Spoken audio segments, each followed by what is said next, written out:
नमस्कार, एडुस्थली के YouTube platform पर आप सबों का स्वागत है। इंडियन इकोनॉमी के इम्पॉर्टेंट टॉपिक्स को मैं ऑब्जेक्टिव क्वेश्चंस के थ्रू कवर कर रहा हूं और पहला टॉपिक जो मैंने स्टार्ट किया है वह है पंचवर्षीय योजनाएं, 5 ईयर प्लान्स इन इंडिया।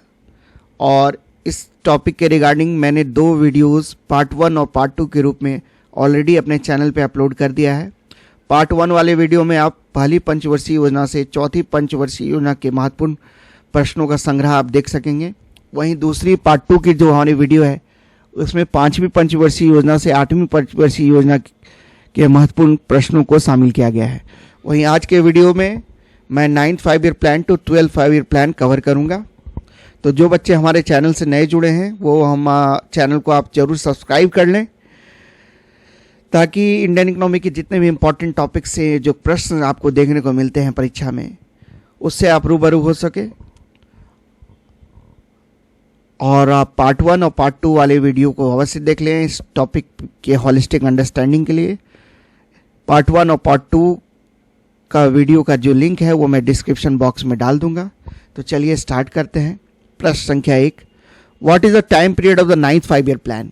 9वीं पंचवर्षीय योजना की समय अवधि क्या थी? इसका आंसर है 1997 टू 2002। प्रश्न संख्या 2, who was the prime minister of India during 9th 5 year plan? 9वीं पंचवर्षीय योजना के दौरान भारत के प्रधानमंत्री कौन थे? इसका आंसर है श्री अटल बिहारी वाजपेयी।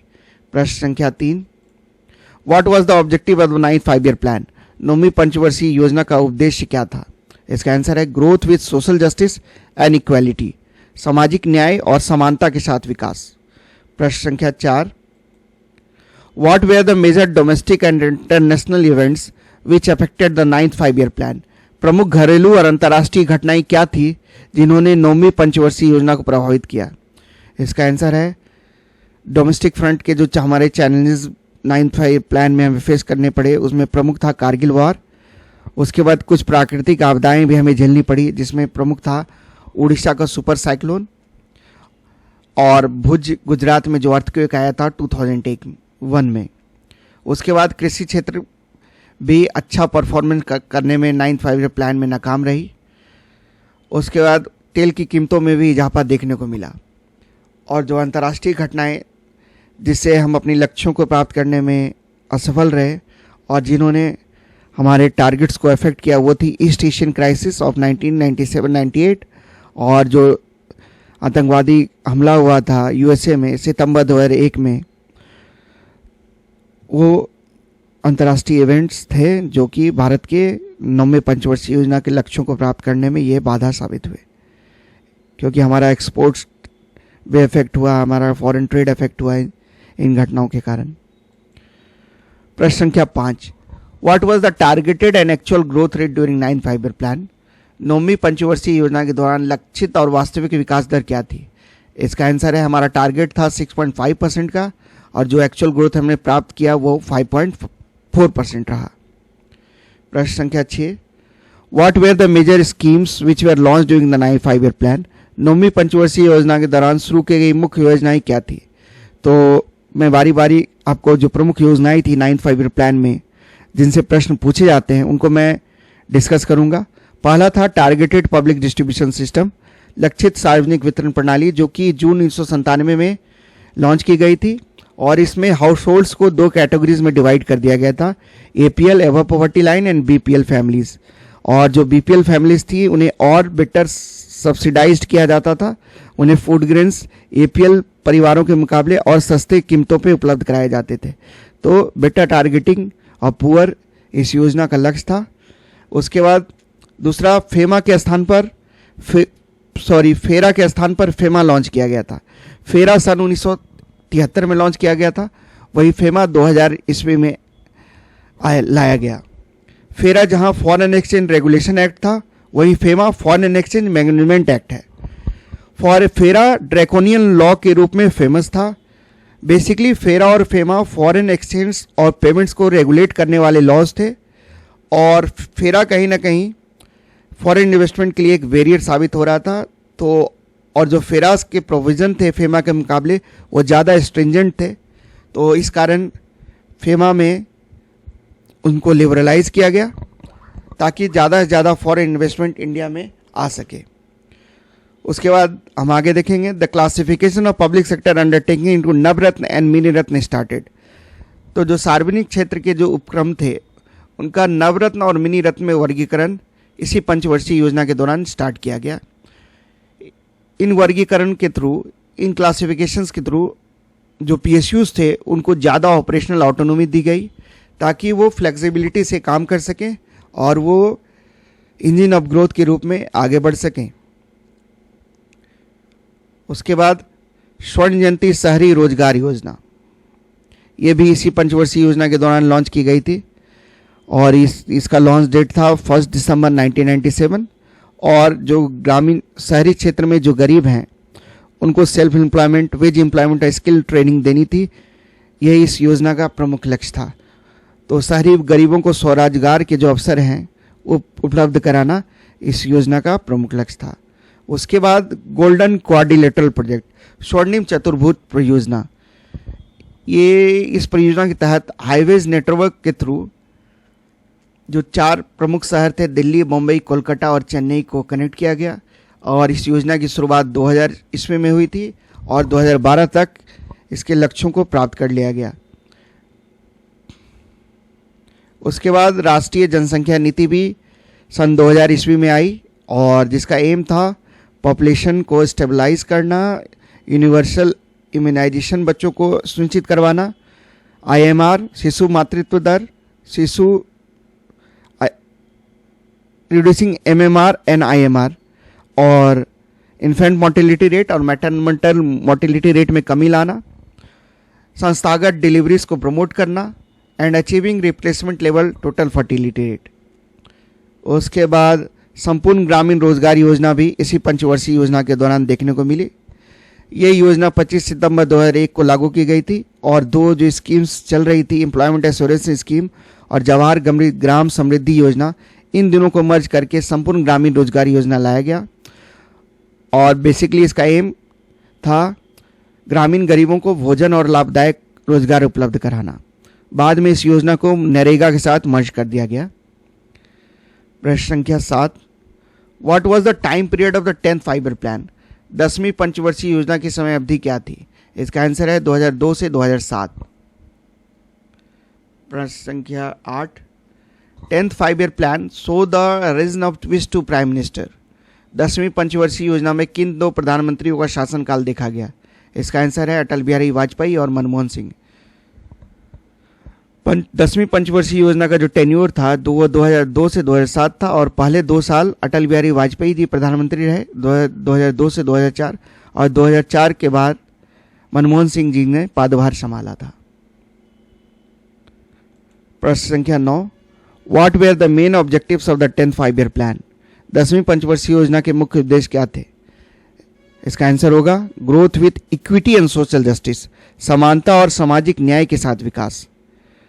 और जो दूसरे प्रमुख लक्ष्य थे वो था पॉवर्टी रेशियो में 5% से कमी लाना 2007 तक, जो गरीबी अनुपात है उसमें 5% की कमी लाना। उसके बाद जो एडिशनल लेबर फोर्स है उनको क्वालिटी एम्प्लॉयमेंट प्रोवाइड करवाना।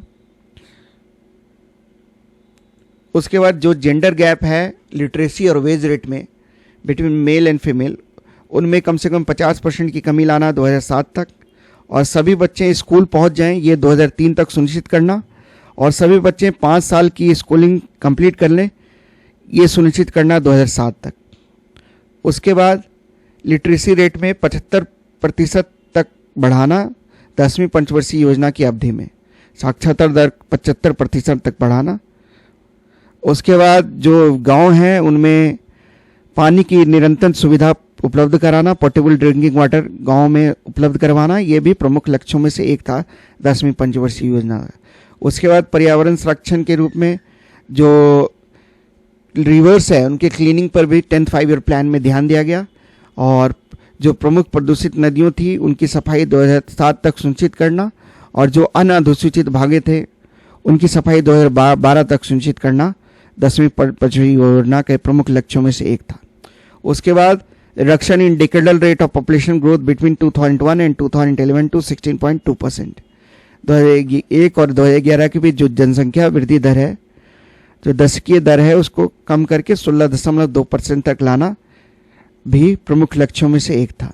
उसके बाद increase in forest and tree cover to 25% by 2007 and 33% by 2012। 2007 तक वन एवं वृक्ष आवरण में 25% तथा 2012 तक 33% की वृद्धि सुनिश्चित करना। उसके बाद 2007 तक शिशु मृत्यु दर को घटाकर 100 जीवित जन्मों पर 45 तथा 2012 तक 28 करना और 2007 तक मातृत्व मृत्यु दर को घटाकर 1000 जीवित जन्मों पर 2 तथा 2012 तक 1 करना। प्रश्न संख्या 10, What were the major programs or schemes which were launched during the 10th 5-year plan? 10वीं पंचवर्षीय योजनाओं के दौरान प्रमुख कार्यक्रम या योजनाएं कौन सी शुरू की गई थी?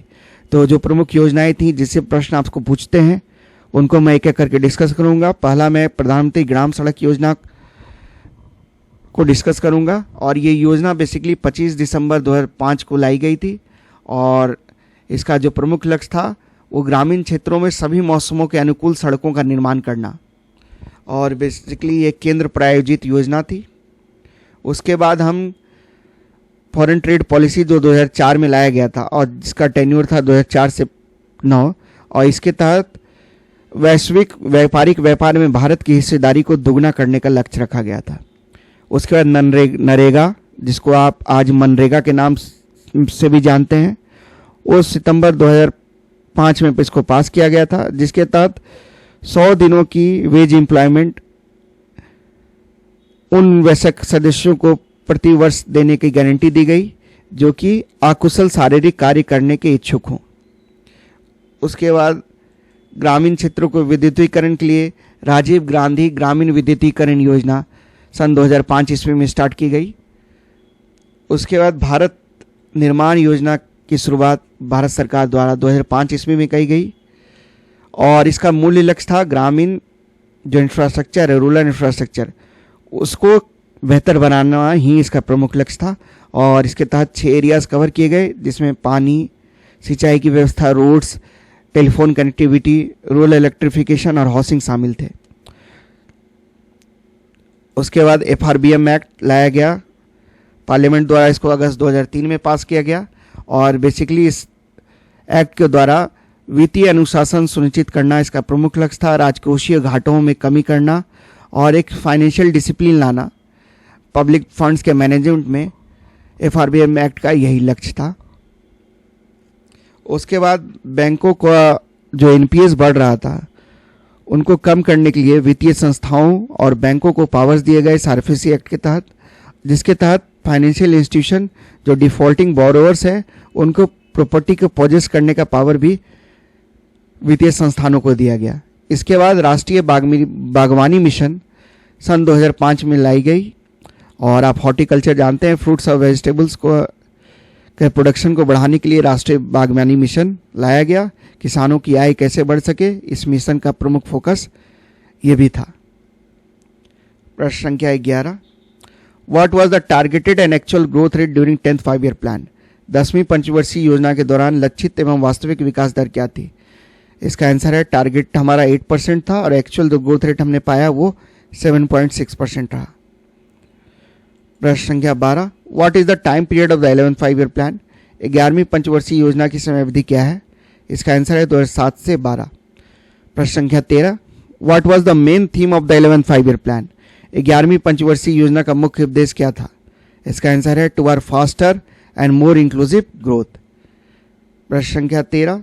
प्रश्न संख्या 14, who was the chairman of the planning commission during the 11th 5-year plan? 11वीं पंचवर्षीय योजना के दौरान योजना आयोग के अध्यक्ष कौन थे? इसका आंसर है मनमोहन सिंह। और जैसा आप जानते हैं योजना आयोग के अध्यक्ष प्राइम मिनिस्टर ही होते हैं और उस समय प्रधानमंत्री मनमोहन सिंह जी थे। प्रश्न संख्या 15, what were the main objectives of the 11th 5-year plan? 11वीं पंचवर्षीय योजना के मुख्य उद्देश्य क्या थे? तो आप देख सकते हैं जीडीपी ग्रोथ को 10% तक बढ़ाना और एग्रीकल्चरल जीडीपी ग्रोथ रेट को 4% अचीव करना, 70 मिलियन नई वर्क अपॉर्चुनिटीज क्रिएट करना, जो मिनिमम स्टैंडर्ड्स ऑफ एजुकेशन का प्राइमरी स्कूल्स में उनमें बढ़ोतरी करना, इन्फेंट मोर्टेलिटी रेट को 28 करना और जो कुपोषण की दर है 0 से 3 साल के बच्चों में उनमें कमी लाना और गांव में बिजली की कनेक्शंस को सुनिश्चित करवाना और फॉरेस्ट और ट्री कवर को 5 परसेंटेज पॉइंट से बढ़ाना, ये प्रमुख लक्ष्य थे जो कि 11वीं पंचवर्षीय योजना के तहत रखे गए थे। प्रश्न संख्या 16, right to education act was pass during which 5 year plan. शिक्षा का अधिकार अधिनियम किस पंचवर्षीय योजना के दौरान पारित किया गया था? इसका आंसर है 11वीं पंचवर्षीय योजना। आरटीई एक्ट 2009 ईस्वी में लाया गया था और जिसके तहत 6 से 14 वर्ष के बच्चों को शिक्षा का अधिकार मिला और राइट टू एजुकेशन एक फंडामेंटल राइट बन गया। प्रश्न संख्या 17, the national action plan on climate change was launch during which 5 year plan. जलवायु परिवर्तन पर राष्ट्रीय कार्य योजना किस पंचवर्षीय योजना के दौरान शुरू की गई थी? इसका आंसर है 11वीं पंचवर्षीय योजना। NAPCC सन 2008 ईस्वी में लाई गई थी और इसके तहत 8 राष्ट्रीय मिशन शामिल थे। प्रश्न संख्या 18, राष्ट्रीय कृषि विकास योजना was launch during which 5 year plan. राष्ट्रीय कृषि विकास योजना किस पंचवर्षीय योजना के दौरान शुरू की गई थी? इसका आंसर है 11वीं पंचवर्षीय योजना और ये सन 2007-8 में स्टार्ट की गई थी और बेसिकली इस योजना में राज्यों को मोटिवेट करना था कि वो पब्लिक इन्वेस्टमेंट एग्रीकल्चर और एलाइड सेक्टर्स में बढ़ाएं ताकि एग्रीकल्चर सेक्टर का फास्टर ग्रोथ इंश्योर हो सके। उसके बाद जो प्रमुख योजनाएं 11वीं पंचवर्षीय योजना के दौरान हमें देखने को मिलती है वो है नेशनल मैन्युफैक्चरिंग पॉलिसी 2011, विनिर्माण क्षेत्र को विकसित करने और रोजगार सृजन में सहायता देने के लिए भारत सरकार द्वारा 2011 में राष्ट्रीय विनिर्माण नीति की घोषणा की गई थी। इस नीति का उद्देश्य सकल घरेलू उत्पाद में विनिर्माण क्षेत्र का योगदान बढ़ाकर 25% करना तथा एक दशक में 100 मिलियन नई नौकरियां सृजित करना था। उसके बाद राजीव आवास योजना लाई गई जिसके तहत जो शहरी क्षेत्र में के जो गरीब थे उनको अफोर्डेबल हाउसिंग की सुविधा प्रोवाइड करना इस योजना का प्रमुख लक्ष्य था। तो जो झुग्गी झोपड़ी जो स्लम्स हैं उनसे निजात पाना ही राजीव आवास योजना का प्रमुख लक्ष्य था। उसके बाद categorisation of PSUs as Maharatna started. Navratna और मिनी रत्न के बाद महारत्न के रूप में भी PSUs का कैटेगराइजेशन इस 5 ईयर प्लान से स्टार्ट हो गया और जो कैटेगराइजेशन था उससे उनको ऑटोनॉमी दी गई ताकि पब्लिक सेक्टर जो अंडरटेकिंग्स है वो रियल में जाइंट्स बन सके और वो इंजन ऑफ इकोनॉमिक ग्रोथ के रूप में वो साबित हो सकें। उसके बाद साक्षर भारत अभियान लाया गया। ये बेसिकली एक एडेड एडुकेशन प्रोग्राम था जिसकी शुरुआत 8 सितंबर 2009 को की गई थी।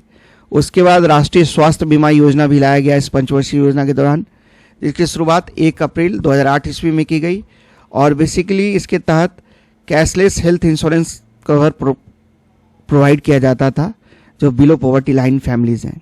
उसके बाद राष्ट्रीय माध्यमिक शिक्षा अभियान भी स्टार्ट किया गया। माध्यमिक शिक्षा की गुणवत्ता को बढ़ाने के लिए इस योजना को लाया गया था। उसके बाद राष्ट्रीय खाद्य सुरक्षा मिशन भी लाया गया 2007-8 में और इसके तहत राइस, व्हीट और पल्सेस के प्रोडक्शन को इन्हांस करना इसका मेन एम था और बाद में इसके तहत न्यूट्री सीरियल्स और कोर्स सीरियल्स, वाइल्ड सीड्स को भी शामिल किया गया। वहीं नेशनल रूरल लाइवलीहुड मिशन, आजीविका मिशन के तहत जो महिलाएं हैं उनके सशक्तिकरण पर ध्यान दिया गया। रोजगार के नए अवसरों का सृजन करने के लिए इस योजना को लाया गया था। इसके तहत स्वयं सहायता समूह, सेल्फ हेल्प ग्रुप्स को प्रमोट किया गया ताकि जो वो एम्पावर हो सकें और सेल्फ एम्प्लॉयमेंट की जो अपॉर्चुनिटीज़ हैं वो ज़्यादा से ज़्यादा क्रिएट हो सके। तो आजीविका मिशन के तहत सेल्फ हेल्प ग्रुप्स को प्रमोट किया गया। प्रश्न संख्या 19, which two global events affected the growth rate during 11th 5 year plan. 11वीं पंचवर्षीय योजना के दौरान किन 2 वैश्विक घटनाओं ने विकास दर को प्रभावित किया? इसका आंसर है पहला 2008 में जो लेमन ब्रदर्स का जो कोलैप्स हुआ था उसके तहत ग्लोबल फाइनेंशियल क्राइसिस देखने को मिली थी 2008 में। उसके बाद सॉवरेन डेब्ट क्राइसिस जो यूरोप में हुआ था 2011 में। तो इन 2 कारणों के कारण, इन 2 इवेंट्स के कारण जो हमारी पंचवर्षीय योजना की जो लक्ष्य थी उसको और अच्छे से प्राप्त करने में हम विफल रहे। प्रश्न संख्या 20, what was the targeted and actual growth rate during the 11th 5 year plan. 11वीं पंचवर्षीय योजना के दौरान लक्षित एवं वास्तविक विकास दर क्या थी? इसका आंसर है टारगेटेड हमारा 9% था, वही एक्चुअल ग्रोथ रेट हमारा 8% था। और ये अब तक की सबसे ज़्यादा ग्रोथ रेट जो किसी 5 ईयर प्लान में अचीव की गई थी वो 11 5 ईयर प्लान में ही अचीव की गई थी। तो बट इंडिया ने का जो ये ग्रोथ पीरियड था उसमें हमने ग्रोथ तो बहुत अच्छा अचीव किया, बट इस पीरियड को जॉबलेस ग्रोथ के रूप में विभिन्न इकोनॉमिक्स द्वारा क्रिटिसाइज किया गया। और क्योंकि जो इकोनॉमिक इंडिकेटर्स में तो हमने अच्छा परफॉर्म किया, बट सोशल और ह्यूमन रिसोर्स और एम्प्लॉयमेंट अपॉर्चुनिटीज़ को क्रिएट करने में हम कहीं ना कहीं उतने सफल साबित नहीं हुए। फिर भी अगर आपसे पूछा जाएगा कि सबसे हाईएस्ट ग्रोथ रेट अभी तक किस 5 ईयर प्लान में अचीव किया है तो वो 11वीं पंचवर्षीय योजना। प्रश्न संख्या 21, what is the time period of the 12th 5 year plan? 12वीं पंचवर्षीय योजना की समय अवधि क्या है? इसका आंसर है 2012 से 17। प्रश्न संख्या 22, what was the main theme of the 12th 5 year plan? 12वीं पंचवर्षीय योजना का मुख्य विषय वस्तु क्या थी? इसका आंसर है towards faster inclusive and sustainable growth, तेज समावेशी और सतत विकास की ओर।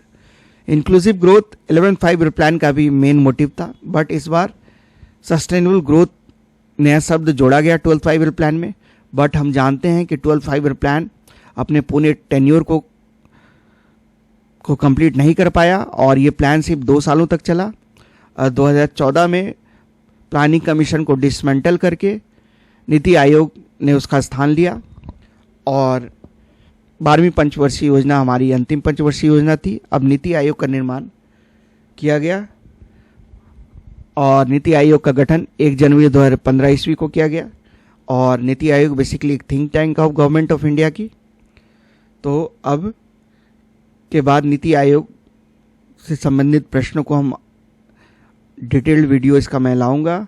नीति आयोग के कार्यप्रणाली, नीति आयोग के फंक्शंस और जो विजन डॉक्यूमेंट्स और जो पब्लिकेशन रिपोर्ट्स लाए गए नीति आयोग का, उनके बारे में भी मैं डिस्कस करूंगा अपने नेक्स्ट वीडियोस में।